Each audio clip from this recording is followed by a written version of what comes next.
ആകാശവാണി. നമസ്കാരം. പ്രാദേശിക വാർത്തകൾ വായിക്കുന്നത് തുളസീദാസ് പരമേശ്വരൻ.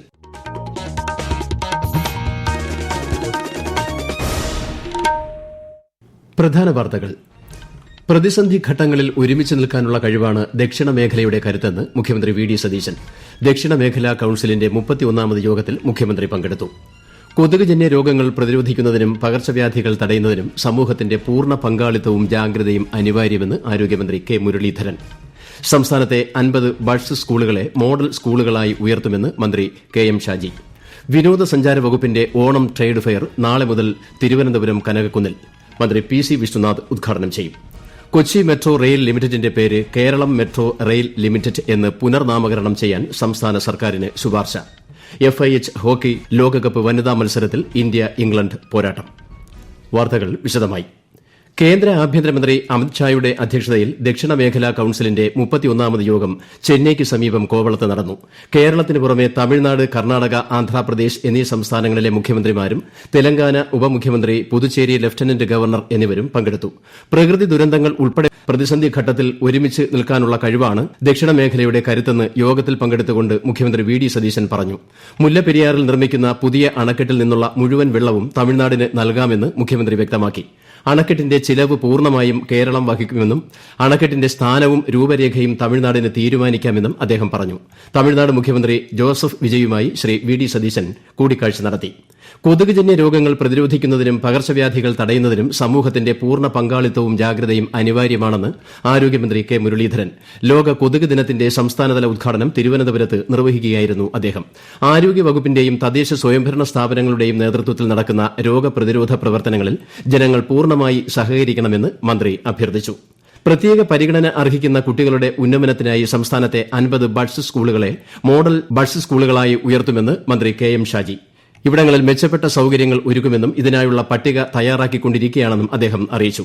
കുടുംബശ്രീയുടെ ആഭിമുഖ്യത്തിൽ ശ്രീനാരായണ ഗുരു സാംസ്കാരിക കേന്ദ്രത്തിൽ സംഘടിപ്പിച്ച ബഡ്സ് കോൺക്ലേവ് ഉദ്ഘാടനം ചെയ്യുകയായിരുന്നു മന്ത്രി. സബ്സിഡി സാധനങ്ങളുടെ ലഭ്യത ഉറപ്പാക്കുമെന്ന് മന്ത്രി അനൂപ് ജേക്കബ്. എറണാകുളം കലൂർ സ്റ്റേഡിയം ഹെലിപ്പാഡ് ഗ്രൌണ്ടിലെ ഓണം മെഗാ ട്രേഡ് ഫെയറിലേക്ക് സൌജന്യ യാത്രയ്ക്കായി സജ്ജീകരിച്ചിരിക്കുന്ന 2 KSRTC ലോ ഫ്ലോർ AC ബസ്സുകളുടെ ഫ്ളാഗ് ഓഫ് നിർവഹിക്കുകയായിരുന്നു മന്ത്രി. ഈ മാസം 25 വരെയാണ് സർവീസ്. വിനോദസഞ്ചാര വകുപ്പ് സംഘടിപ്പിക്കുന്ന ഓണാഘോഷത്തിന്റെ ഭാഗമായ ട്രേഡ് ഫെയറിന്റെയും എക്സിബിഷന്റെയും ഉദ്ഘാടനം തിരുവനന്തപുരം കനകക്കുന്നിൽ നാളെ മന്ത്രി പി സി വിഷ്ണുനാഥ് നിർവഹിക്കും. ഈ മാസം 30 വരെ നടക്കുന്ന ട്രേഡ് ഫെയറിൽ 100ഓളം സ്റ്റാളുകളാണ് ഉള്ളത്. പൊതുജനങ്ങൾക്ക് പ്രവേശനം സൌജന്യമാണ്. തീരദേശ മേഖലയിലെ കുടുംബങ്ങളുടെ സാമ്പത്തിക ബുദ്ധിമുട്ടുകൾ ലഘൂകരിക്കുന്നതിനായുള്ള സമ്പാദ്യ സമാശ്വാസ പദ്ധതിയുടെ 2ാം ഗഡുവായ 20 കോടി രൂപ അനുവദിച്ച് സർക്കാർ ഉത്തരവിറങ്ങി. പദ്ധതിക്കായി നടപ്പ് വർഷം 62.463 കോടി രൂപയുടെ ഭരണാനുമതിയാണ് സർക്കാർ നൽകിയിരിക്കുന്നത്. കേന്ദ്ര വിഹിതമായ 10 കോടിയും സംസ്ഥാന വിഹിതമായ 10 കോടിയും ചേർത്ത് ആകെ 20 കോടി രൂപയാണ് ഇപ്പോൾ വിനിയോഗിക്കുന്നത്. 3ാം ഗഡു അടുത്ത മാസം അനുവദിക്കും. ഓണക്കാല വിളവെടുപ്പ് സജീവമായതോടെ സംസ്ഥാനത്ത് ഏത്തക്കായയുടെ വിലയിൽ വലിയ വർധനയാണ് രേഖപ്പെടുത്തിയത്. കഴിഞ്ഞ 12 വർഷത്തിനിടയിലെ ഏറ്റവും ഉയർന്ന നിരക്കായ 60 രൂപയ്ക്ക് മുകളിലാണ് ഇപ്പോൾ കർഷകർക്ക് ലഭിക്കുന്നത്. ആകാശവാണി ഇടുക്കി ജില്ലാ പ്രതിനിധി രതീഷ് കൃഷ്ണ തയ്യാറാക്കിയ റിപ്പോർട്ടിലേക്ക്. തമിഴ്നാട്ടിൽ നിന്നുള്ള വരവ് കുറഞ്ഞതും ഇടുക്കി, വയനാട് ജില്ലകളിലെ ഉൽപാദനത്തിലുണ്ടായ ഇടിവും വിപണിയിൽ ഏത്തക്കായ്ക്ക് ക്ഷാമമുണ്ടാക്കി. ലഭ്യത കുറഞ്ഞതോടെ കഴിഞ്ഞ 12 വർഷത്തിനിടയിലെ ഏറ്റവും ഉയർന്ന വിലയാണ് കർഷകർക്ക് ഇപ്പോൾ ലഭിക്കുന്നത്. ഒരാഴ്ചക്കിടെ വില ഇരട്ടിയോളം വർദ്ധിച്ച് കമ്പോളത്തിൽ ഏത്തക്കായ്ക്കും പഴത്തിനും 80 രൂപയ്ക്ക് മുകളിലായി. കർഷകരിൽ നിന്ന് മൊത്തവ്യാപാരികൾ 60 മുതൽ 70 രൂപ നിരക്കിലാണ് നിലവിൽ ഏത്തക്കായ സംഭരിക്കുന്നത്. കൊല്ലം നഗരത്തിൽ നടപ്പാക്കുന്ന വിവിധ വിനോദസഞ്ചാര കേന്ദ്ര വികസന പദ്ധതികളുടെ പുരോഗതി കേന്ദ്ര സഹമന്ത്രി സുരേഷ് ഗോപി വിലയിരുത്തി. അഷ്ടമുടി ജൈവവൈവിധ്യ മേഖലയുമായി ബന്ധപ്പെട്ട നിർമ്മാണ മേഖലകൾ അദ്ദേഹം സന്ദർശിച്ചു. പുനർജനി സാംസ്കാരിക കേന്ദ്രം, ജൈവവൈവിധ്യ പൈതൃക മേഖല, കുട്ടികളുടെ പാർക്ക് എന്നിവയുടെ നിർമ്മാണ പുരോഗതിയും കേന്ദ്ര സഹമന്ത്രി വിലയിരുത്തി. ശിവഗിരി സർക്കിട്ടുമായും ശാന്തിഗിരി ആശ്രമത്തിന്റെ പ്രസാദ് പദ്ധതിയുമായും ബന്ധപ്പെട്ട അവലോകന യോഗവും നടന്നു. കൊച്ചി മെട്രോ റെയിൽ ലിമിറ്റഡിന്റെ പേര് കേരളം മെട്രോ റെയിൽ ലിമിറ്റഡ് എന്ന് പുനർനാമകരണം ചെയ്യാൻ സംസ്ഥാന സർക്കാരിന് ശുപാർശ. ഇതിനായി സംസ്ഥാന സർക്കാരിന്റെ തത്വത്തിലുള്ള അംഗീകാരം തേടി KMRL സർക്കാരിന് ശുപാർശ സമർപ്പിച്ചു. കൊച്ചിയിലെ മെട്രോ സർവീസുകൾക്ക് പുറമെ സംസ്ഥാനത്തൊട്ടാകെയുള്ള നഗരഗതാഗത പദ്ധതികൾ ആസൂത്രണം ചെയ്യാനും നടപ്പിലാക്കാനും ലക്ഷ്യമിട്ടാണ് ശുപാർശ സമർപ്പിച്ചത്.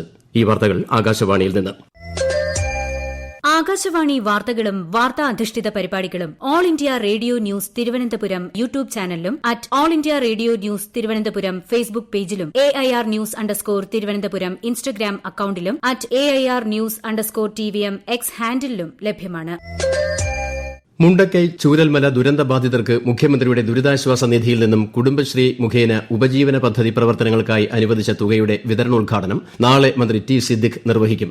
ദുരന്തത്തിൽ ഉപജീവനമാർഗ്ഗം നഷ്ടപ്പെട്ട 150ഓളം കുടുംബങ്ങൾക്ക് 2 ലക്ഷം രൂപ വീതം വിതരണം ചെയ്യും. മൈക്രോ പ്ലാൻ പദ്ധതിയിൽ മേഖലയിലെ 433 കുടുംബങ്ങൾക്കാണ് സാമ്പത്തിക പിന്തുണ നൽകുന്നത്. പക്ഷാഘാത ചികിത്സയ്ക്ക് ശേഷം പഴയ ജീവിത രീതിയിലേക്ക് തിരിച്ചുപോകാൻ സഹായിക്കുന്ന മാറ്റത്തിന് വഴി തുറന്ന് ശ്രീ ചിത്ര തിരുനാൾ ഇൻസ്റ്റിറ്റ്യൂട്ട്. ശ്രീ ചിത്ര വികസിപ്പിച്ച ടെന്റ് വാണിജ്യാടിസ്ഥാനത്തിൽ വിപണിയിലെത്തിക്കാൻ ഒരുങ്ങുകയാണ്.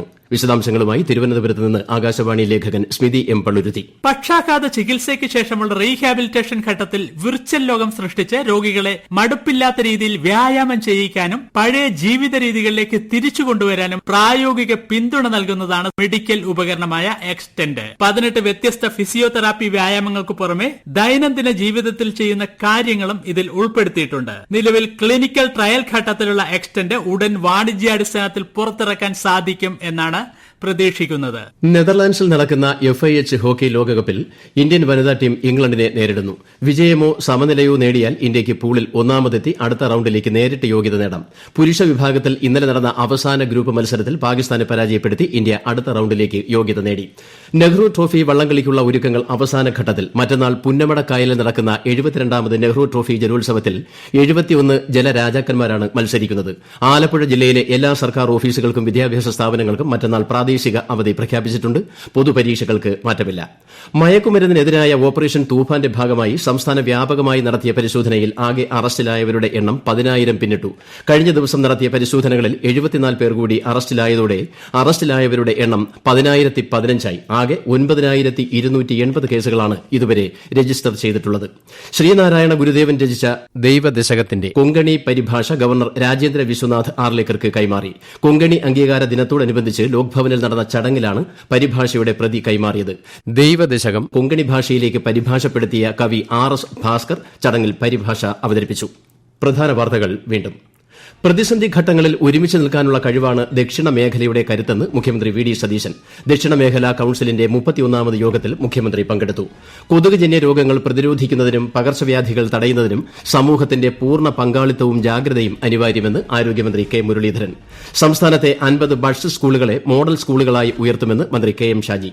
വിനോദസഞ്ചാര വകുപ്പിന്റെ ഓണം ട്രേഡ് ഫെയർ നാളെ മുതൽ തിരുവനന്തപുരം കനകക്കുന്നിൽ മന്ത്രി PC വിശ്വനാഥ് ഉദ്ഘാടനം ചെയ്യും. കൊച്ചി മെട്രോ റെയിൽ ലിമിറ്റഡിന്റെ പേര് കേരളം മെട്രോ റെയിൽ ലിമിറ്റഡ് എന്ന് പുനർനാമകരണം ചെയ്യാൻ സംസ്ഥാന സർക്കാരിന് ശുപാർശ. FIH ഹോക്കി ലോകകപ്പ് വനിതാ മത്സരത്തിൽ ഇന്ത്യ ഇംഗ്ലണ്ട് പോരാട്ടം. പ്രാദേശിക വാർത്തകൾ കഴിഞ്ഞു. അടുത്ത വാർത്താ പ്രക്ഷേപണം രാത്രി 7:25.